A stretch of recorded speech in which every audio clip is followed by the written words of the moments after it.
Hi guys, welcome to the Mountain of God. My name is Camille. Today is 1st of August 2021. Welcome to video number 45. For the last few weeks, I was basically able to move back Poland to Poland, to my homeland, and I spent last few weeks having holidays or vacations, whatever you want to call it, running here and there, doing some running some errands just to be able to settle down back here. And now I want to come back to our like normal programming because I want to continue with our conversations, or I just want to start recording back because I feel that the time that we are finding ourselves in requires some comments, and maybe it's going to be helpful to some of you, and I hope it's going to inspire some of you to make some changes or at least become someone who's much more aware of what's going on and what to do about it. And that's what I want to talk basically today. I want to talk about confusion and decision making right now. And you see, for the last few weeks I was observing and listening to some Christians, and not only Christians, but people basically trying to figure it out and trying to find a way how we're supposed to understand what we're supposed to do about what's going on in the world. One of the things that I find, which is troublesome, I guess, to myself or for myself, is that so many of us Christians don't know what to do, and that we basically let ourselves be played. That whatever is going on in the world, we completely don't get it, or we argue about it, which basically both ways, plays out exactly as it's supposed to be, to bring confusion. And that's why I want to talk about it, because if you really look at what is said in and how we're supposed to, or who we're supposed to be as children of God, it's supposed to clear everything out, and everything's supposed to be clear and easy to understand. We're supposed to exactly know what's going on and what to do about it. Because I want to talk about three major things. I'm not going to go into details. I want to talk about those three major things that's supposed to already fix this problem for most of the Christians. First of all, something that I talked about already, but I assume some of you, could not, maybe you haven't seen this video, so I'm going to talk about it again. If you read the Bible, it said that God is a spirit.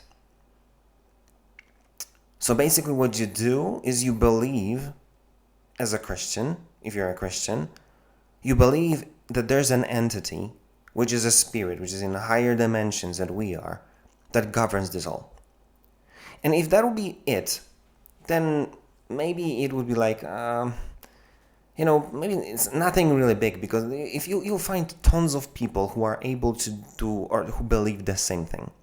Tons of people are going to tell you, well, I believe in the universe, or I believe in the cosmic energy, or I believe in love, I believe in this general intelligence or energy, or whatever you want to call it.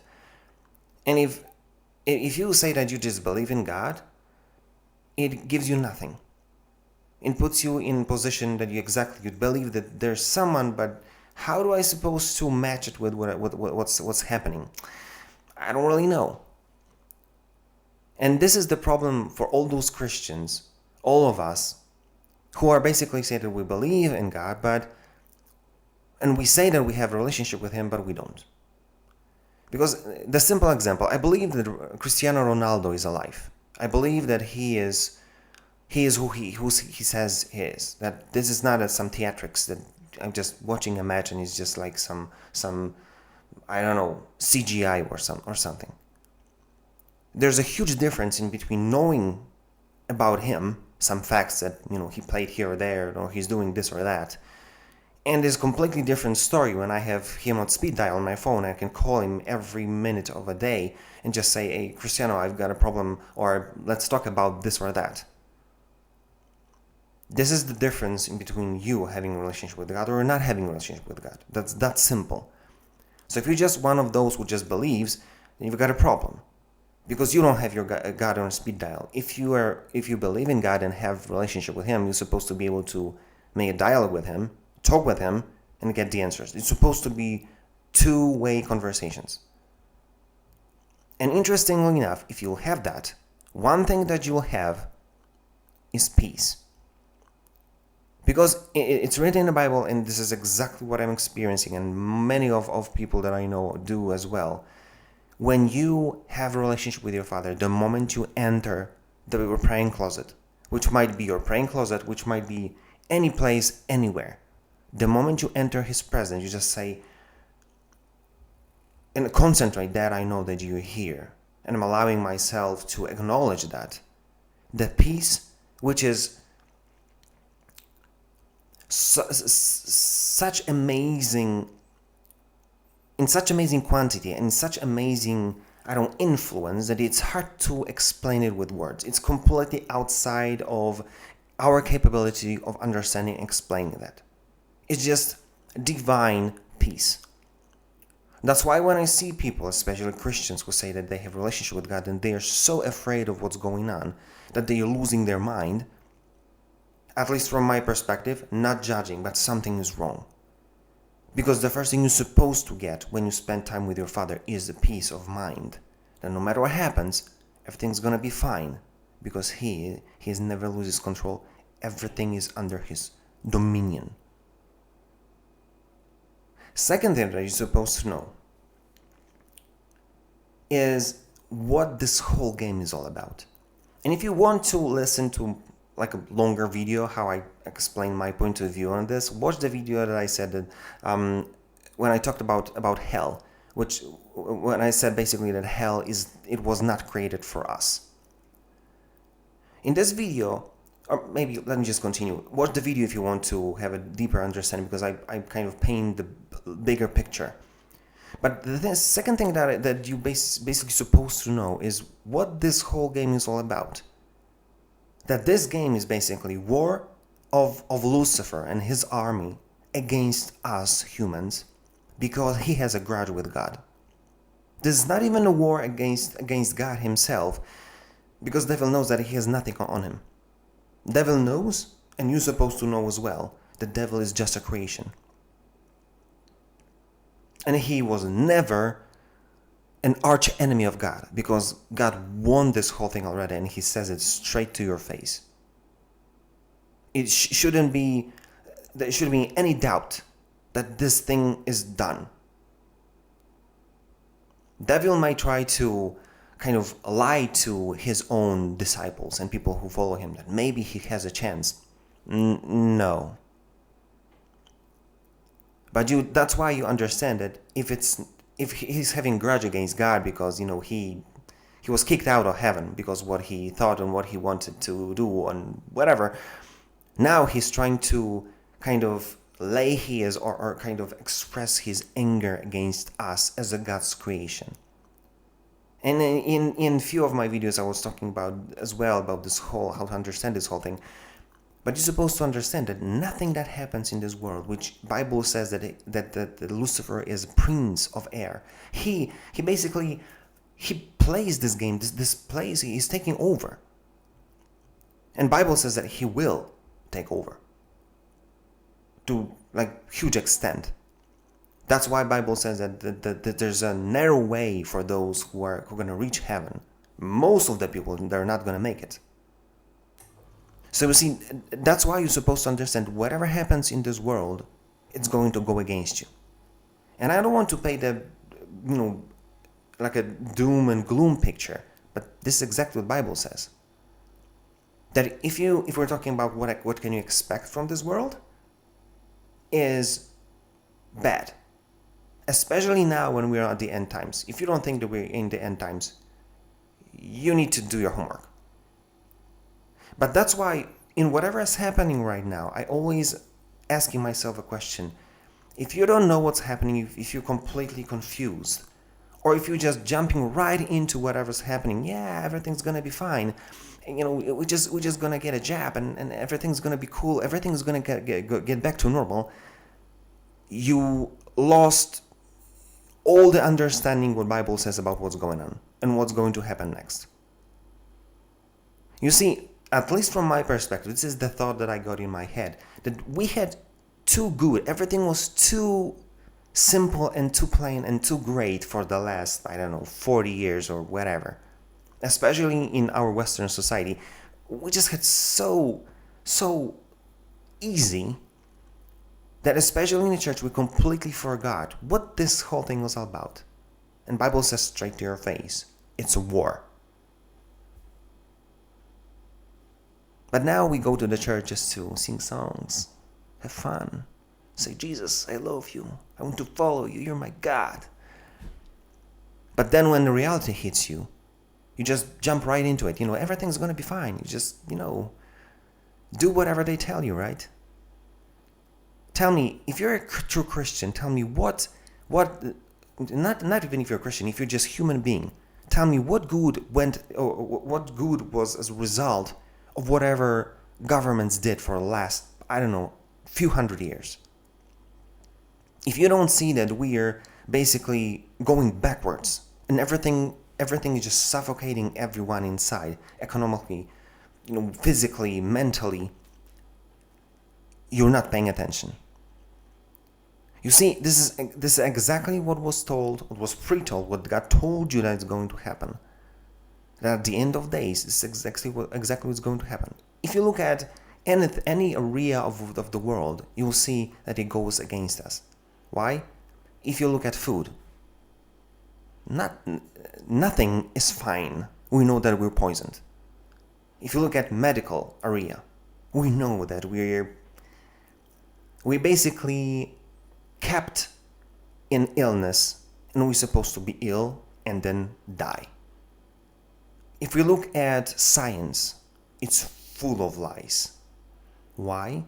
Because it's a war, and this war is waged against us by someone who is by the Father called liar and father of lies. He is a pawn, don't get me wrong, but he had enough time to look at us and enough time to be good enough in lying that God called him that. That's why the second thing that you're supposed to take from having a relationship with your Father and basically reading what was written for us is that this is war. It's waged against us, and it's waged against by someone who is called a liar and father of lies. That's why the second thing that you're supposed to get is ability to detect when you're lied to. And that's why I've got so much issues with with those Christians who are just jumping right into whatever's happening. It's gonna be cool, it's gonna be great, everything's gonna get back to normal. And nothing's gonna come back to normal. Because all of that is done by the liar and the father of lies against you especially. And then against everyone and everything which is alive. Because it's God's creation. So that's why when you look from this perspective, you're supposed to be able to see that your view on the reality is supposed to be completely different than everybody else. And that's why I'm laughing that Christians supposed to be like the main group of people who are, I don't know, we're supposed to be a main group of those who are spreading the conspiracy theories. Everybody who listens to you is supposed to say, you're crazy. Why? Because you believe in a spirit. You speak to the spirit. You believe that there's Satan who basically wages against you, war against you. And then you're supposed to understand that everything is a lie. So many people that I had conversations with, they cannot get it. That I'm capable of believing that everything is malevolent. That everything has this... That everything is a lie just because someone wants to hurt you. People are having issues with believing in that. But if you read Bible, this is clear as day. That's why, first of all, when you talk with your Father, you're supposed to have peace, no matter what's happening. Second, you're supposed to know what's going on, and you're supposed to learn and know how to decipher and how to detect a lie. So you'll not be lied by whatever's happening in the world, and not jumping right into whatever they tell you. And 3, You're supposed to know how this whole thing's going to end. Because if you read Revelations, if you read any prophecy which is talking about end times, it is telling you straight to your face that God is going to win. But in the process, at least 1/3 of the humanity will die. 1/3. Do the math. That's why don't be surprised in the next, I don't know, year, 2, 3, you'll see people dying in masses. And you've got to understand that judgment of God doesn't have to happen that He alone, He's going to stand and wipe out the 1/3 of the people. No. Look how many times He used like kings like Babylon or Assyria against Israel. He said, you're not going to obey? Something bad is going to happen. I'm just going to lift my hands, take my protection off you. Look what's going to happen. They've been murdered, they've been wiped out, they've been taken as prisoners. The same thing here. There's tons of people who just want to wipe out as many people as they say, and they tell you straight to the face. And we still don't get it.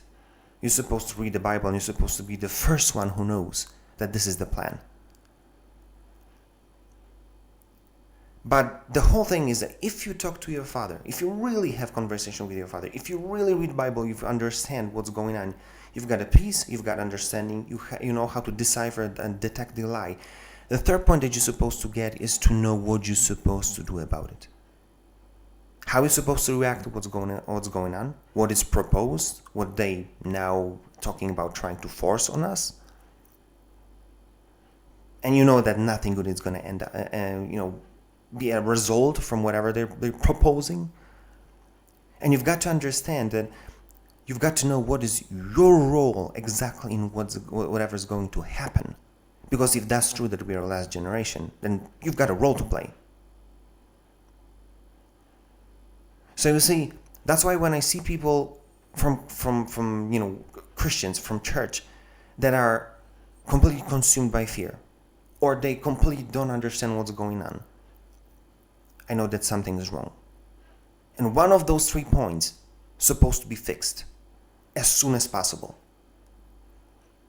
And don't get me wrong, I'm blunt about what I'm saying. I'm trying to sound as scary-ish because I don't really want to scare them, but that's the reality here. So you understand that we're at war. We always were, but we were asleep. But now when they're coming and they're at our door, I want you to be awake. I want you to understand that everything was written, everything was said already for so many thousands of years. But now the game is coming to an end.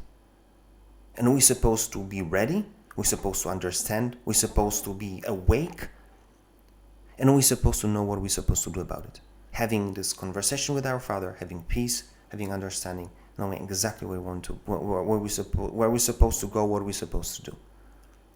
That's why if you're having fear, if you're having any doubt what's happening, what's supposed to do, fix what needs to be done. Talk to your Father, have and renew your relationship with Him if you need it, if you're not there yet. Second, know what's going on, read the Bible and see what the Bible is saying about end times. And 3, look at how it's going to end and ask Him what you're supposed to do, where you're supposed to be, what you're supposed to do, what's your role. Because see, this is what I want you to take from this video. The time is up.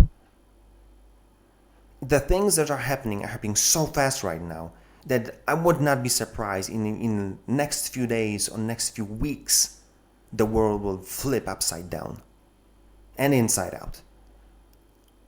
That's why you have to be awake. You have to understand what is coming, how you're supposed to understand. You've got to have this divine peace in you and knowledge, understanding where you're going from here. Without that, you're going to lose the game. And the most important part of this is that for all your life, maybe you had some really tough decisions to make. But I'm telling you, none of them was even close to what's going to happen in the next few years, I guess. Because these decisions will have a direct impact, not on your life, not on how much money you have, what country you'll be able to visit or not, where you'll be able to go for holidays here or there, or experience this or that again, something that you loved. This might have impact or will have impact on your eternity. Wake up. Don't let yourself be played, because this is war and you're part of it, whether you like it or not. So think about it and do something about it, because the price is so high that losing right now, being at the end, you're going to be the biggest loser ever. But if you're going to play this game right, if you give your father time to talk to you, explain to you what's going on and how you're supposed to act, you might be one of the biggest victors. Someone who gets the prize in heaven for being faithful at the end. That will be bigger than so many people who spend all their lives serving God. Why? Because you were at the end and you were found faithful. Listen, if you like this video, like, share, comment. If you didn't, comment as well. Tell me what you think and what is your experience. How do you see this whole thing playing out? And if there's anything you want me to talk about, just give me a shout. I'll be glad to talk about it for you. And that being said, see you in the next video.